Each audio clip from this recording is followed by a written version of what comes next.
Okay, this is a technique called the splice, and I actually first learned this from a gentleman on the lean-to forum that goes by the name of Picked. Basically, the purpose of this is to take a length of twine, and we're going to put a permanent knot in the end that makes a very clean loop that is better than anything you could do with a knot per se. So it's actually not a knot, it's a splice.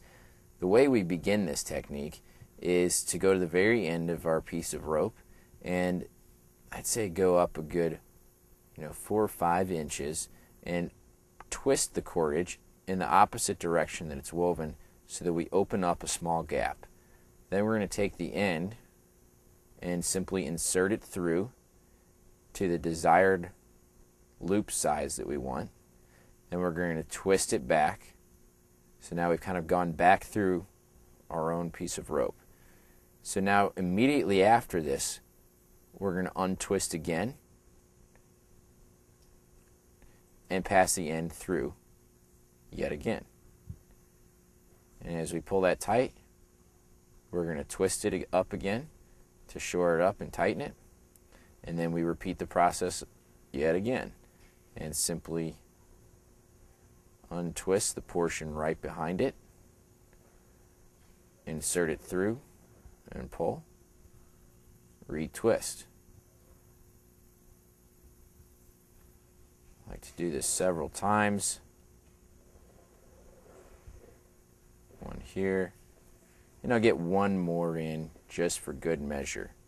And the more times you do this, the more friction it builds up, and ultimately the stronger your splice is going to be.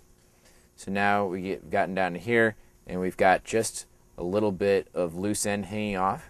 To make that disappear, all we're going to do is frazzle this out a bit and kind of loosen up these fibers.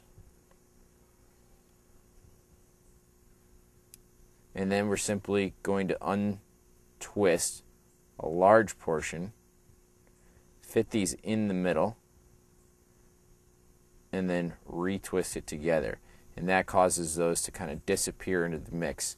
And now the result is we have an extremely strong loop.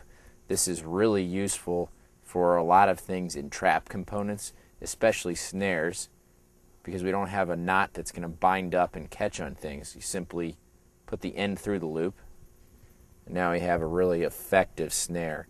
And that is really just the beginning of the functionality of this technique. I'm Paul Scheider from Hedgehog Leatherworks, and I hope you've enjoyed this video. I'll see you next time.